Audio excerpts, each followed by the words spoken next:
ইয়া আল্লাহ, এই যে প্রবাসীরা যে এত মিথ্যা কথা কয়, এগুলো কি ফেরেশতারা এগুলা লিখবো? মিথ্যা কথা লেখে পাপ লিখবো? কিন্তু প্রবাসীরা তো প্রচুর মিথ্যাবাদী, প্রচুর মিথ্যা কথা কয়। দেশের তে ফোন দিলে যে কি বালামন্দ খাইছে নি, গুস্ত মুস্ত, কয় হ গুস্ত খাইছি, কিন্তু একটা শুকনো মরিচ ডলা দেয়া খাইয়া উঠে আবার কয় তুমি কি সুস্থ নি, শরীরটা তোমার বালানি, অসুস্থ হয়ে 3 দিন ধরে জ্বরে কাঁপতাছে, কয় আমি পুরা সুস্থ, আমি ভালো আছি।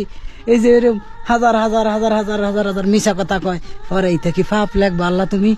আরো আছে এরা কিন্তু মনে করো যে এই যে প্রবাসী এই যে এই মিশা কথা কয় কি লিগে জানো? তুমি তো সবই জানো, তারপরেও কিছু মানুষ জানে না, তা করে লাগে একটু উদ্দেশ্য কই। এই যে দেশের মানুষ যদি কয় যে আমি প্রবাসী অসুস্থ, দেশের মানুষ চিন্তায় পড়ে যাব যে আল্লাহ হয়তো অসুস্থ, তাহলে আমার টিয়া পয়সা এই পাড়াবো, কেমন সংসার চলবো, চিন্তায় চিন্তায় দেশের মানুষ আবার অসুস্থ হয়ে যেতে, একটা ক্ষয়ক্ষতি হয়ে যেতে। কি কারণে প্রবাসীরা এই যে লুকায়, কথা লুকায়, মিথ্যা বলে, মিথ্যাবাদী। তুমি এই প্রবাসীগুলারা এই যে এই মিথ্যার পাপ দিও না, আল্লাহ মাফ করে দিও। এই মিথ্যাগুলা বাধ্য হয়ে কয় আল্লাহ তুমি তো সবই বুঝো।